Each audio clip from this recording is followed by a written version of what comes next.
সম্মান দিবেন, সম্মান পাবেন। একদম বাস্তব উদাহরণ হচ্ছে আমি একজনকে সম্মান দিতাম।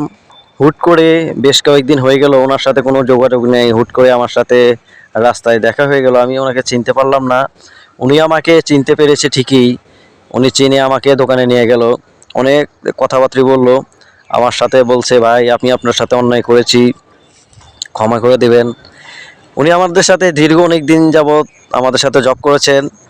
যাই হোক, আল্লাহ ওনাকে সুস্থতা দান করুক, এখনও বেঁচে আছে। ওনার ভুল উনি বুঝতে পারছে। সম্মান দিলে যে সম্মান পাওয়া যায়, এটাই হচ্ছে বাস্তব একটি উদাহরণ। আমি আসছি একটি সুনামধন্য কারখানা, উনি হচ্ছেন এখানের ওস্তাদ। উনি দায়িত্বশীল একজন মানুষ, বাড়ি হচ্ছে লক্ষ্মীপুর নোয়াখালী। উনি একজন ভালো মনের মানুষ, দেখতে পারতেছেন মেশিন চালাচ্ছে। কারখানাটি অনেক পরিপাটি।